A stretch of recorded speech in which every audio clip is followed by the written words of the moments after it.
नमस्कार दोस्तों, आज जो है हम उत्तर के विशाल मैदान की बात करेंगे और उत्तर के विशाल मैदान की यहाँ पर परिचर्चा करेंगे कि जो उत्तर का विशाल मैदान है किस प्रकार से फैला हुआ है और किस प्रकार से यहाँ पर ये उत्तर के जो आप देखोगे कि उत्तर भारत में किस प्रकार से कहाँ कहाँ पर ये जो है उत्तर का विशाल मैदान फैला हुआ है, इसकी चर्चा यहाँ पर करेंगे।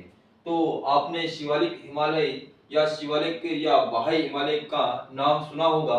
उस शिवालिक हिमालय से लेके आपका जो उत्तर प्रदेश से जितना भी आपका जो क्षेत्र है जहाँ से गंगा नदी जो निकलती है वो पूरा ही जो है एक विशाल मैदान के रूप में आपको दिखाई देता होगा। और वहां पर जो है गंगा द्वारा लाई गई जो जलोढ़ मिट्टी है उसकी अपन यहाँ पर चर्चा करने की कोशिश करेंगे। तो उत्तर के जो विशाल मैदान को अपन 4 भागों में डिवाइड करके पढ़ेंगे। उत्तर के विशाल मैदान को कितने भागों में बांटेंगे? 4 भागों में। कितने भागों में? 4 भागों में विभाजित या बांट कर पढ़ेंगे। बांटा गया है ना, 4 भागों में बांटा गया। तो वो 4 भाग कौन कौन से है, इस चीज को भी आपको ध्यान देना है कि वो 4 भाग कौन कौन से है और उस 4 भागों की अपन यहाँ पे चर्चा करने की कोशिश करेंगे। पहला है आपका कौन सा? भाबर। दूसरा है आपका यहाँ पर तराई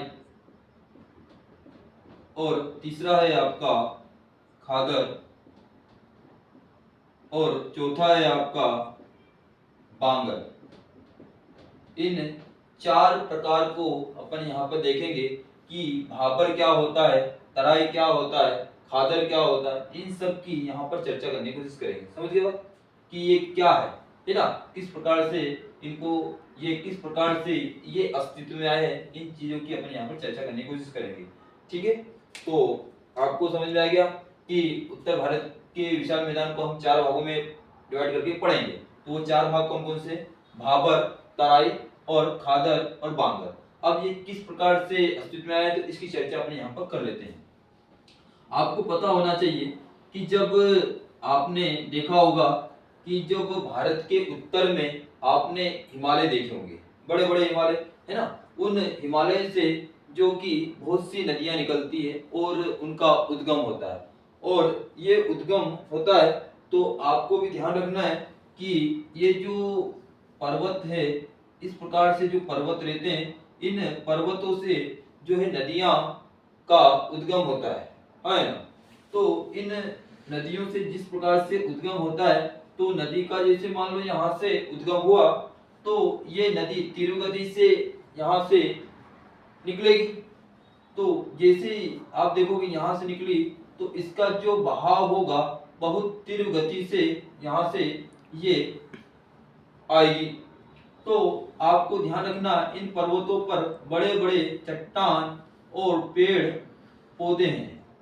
तो ये नदी जो जब तीव्र गति से निकलती है तो ये अपर्दन करती है, मतलब कटाव करती है। और जब कटाव करती है तो ये जो बड़ी बड़ी चट्टानें हैं, इन चट्टानों को ये बहाकर लेकर आती है और यहाँ पर ये इस प्रकार से जमा हो जाते हैं पत्थर, बड़ी बड़ी चट्टानें।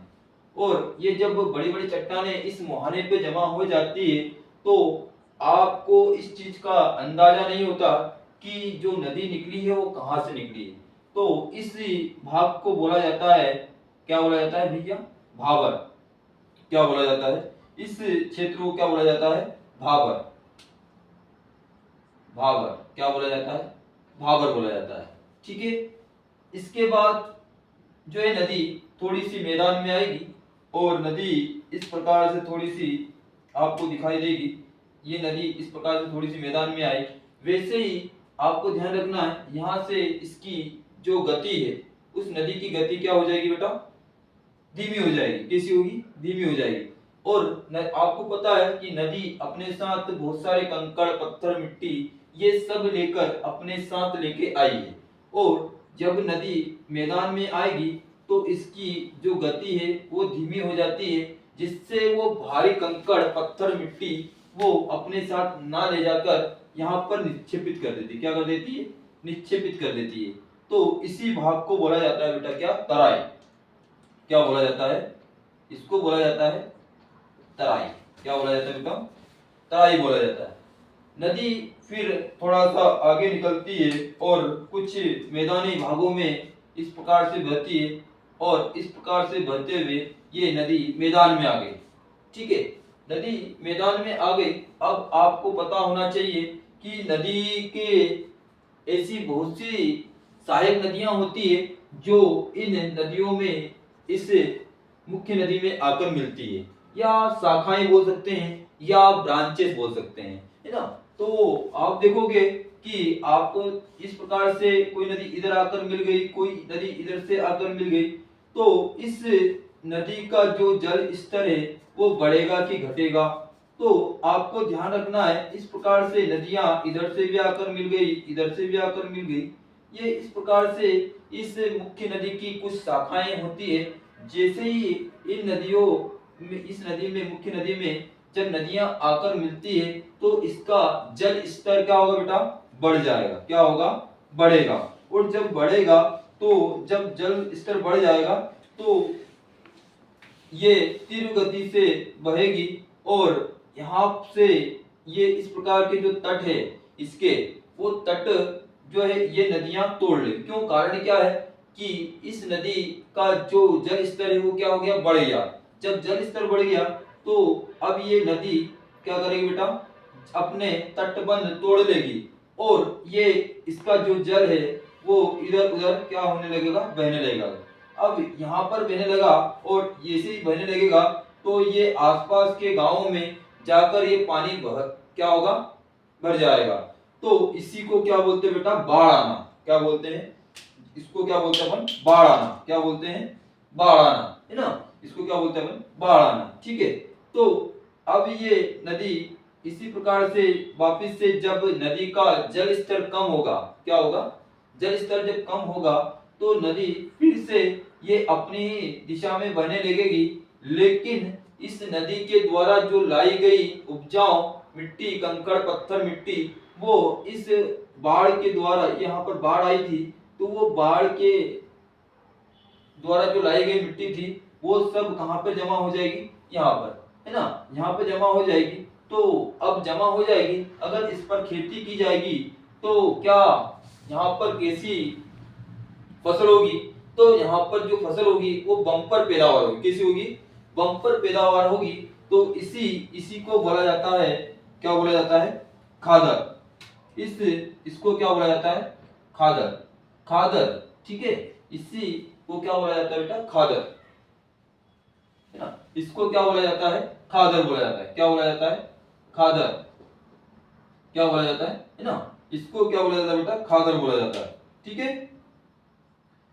उसके बाद अगर वापिस से नदी अपने दिशा में बह रही है, और वापिस से कुछ नदियां वापिस से वर्षा होगी, और वर्षा के बाद क्या होता है आपको पता ही, सभी नदियां का जल स्तर बढ़ जाता है और मुख्य नदियों में आकर वो जल अपना डाल देती है। तो फिर से वही प्रक्रिया होती है, और यही प्रक्रिया होती है, और फिर से नदी अपना तटबंध तोड़ लेती है और एक अलग ही दिशा में बहने लगती है, और इस क्षेत्र में जाकर ये इन गांवों में जाकर घुस जाती है, और यहाँ पर बाढ़ आ जाती है। और जब बाढ़ आ जाती है तो अब यहाँ पर जो है क्या होगा बेटा? यहाँ पर फिर से बाढ़ आ गई, और यहाँ पर अपना जो जल से लाई गई जो मिट्टी थी, जो उपजाऊ मिट्टी है, वो यहाँ पर क्या होगी? निक्षेपित हो जाएगी, और फिर से नदी अपने जो है दिशा में बहने लगेगी, है ना। तो अब यहाँ पर जो खेती होगी तो इसमें क्या होगी बेटा? बम्पर पैदावार होगी, और इस क्षेत्र को बोला जाएगा खादर। क्या बोला जाएगा? खादर। और इस पर अब दोबारा जब खेती की जाएगी तो इसी क्षेत्र को बोला जाता है, क्या बोला जाता है? बांगर। क्या बोला जाता है? बांगर। तो इस प्रकार से आप इस चीज से, इससे यह आपको ध्यान रखना है कि जहां पर पहली बार खेती की जाएगी तो उसमें सबसे ज्यादा क्या होगा, उत्पादन होगा, तो उसे क्या बोला जाता है, खादर। तो ये नवीन नवीन मिट्टी है, कैसी है, नवीन मिट्टी का उदाहरण है। और आपको ध्यान रखना है जो बांगर है वो पुरानी मिट्टी का उदाहरण है। ठीक है, तो ये सभी चारों प्रकार हैं। और ये चारों प्रकार किस प्रकार के हैं, आपको ध्यान रखना है, ये मिट्टी के ही एक प्रकार है। कौन कौन से, आपका सबसे पहले मैंने क्या लिखाया, भाबर, क्या लिखाया, भाबर। दूसरा तराई, है ना। उसके बाद मैंने क्या लिखाया आपको, खादर, है ना। खादर के बाद लिखाया मैंने बांगर। ये जो है चारों प्रकार की मिट्टियां होती है, इन चारों प्रकार में सबसे ज्यादा जो उपजाऊ होती है वो होती है आपकी कौन कौन सी, एक तो है आपकी खादर और एक है बांगर। ठीक है, खादर और बांगर जो है ये एक जलोढ़ मिट्टी होती है। कैसी होती है बेटा, जलोढ़, जो मिट्टी द्वारा निर्मित है। जलोढ़ मिट्टी का निर्माण किसके द्वारा होता है, तो नदियों के द्वारा लाई गई मिट्टी से ही जलोढ़ मिट्टी का निर्माण होता है। इस चीज को भी आपको ध्यान रखना है। इसलिए उत्तर भारत में जो है गंगा का सबसे बड़ा विशाल मैदान है ना, जहाँ पर सबसे ज्यादा खेती होती है ना। इस चीज को आपको ध्यान रखना है। ठीक है, इतनी आपको बात समझ में आए कि भाबर किसको बोलते हैं, तराई किसको बोलते हैं, खादर किसको बोलते हैं और बांगर किसको बोलते हैं। ठीक है, इतने आपको आसान भाषा में मैंने समझाने की आपको कोशिश की है। और ठीक है, समझ में आया होगा ऐसी मैं आशा करता हूँ आपसे। धन्यवाद।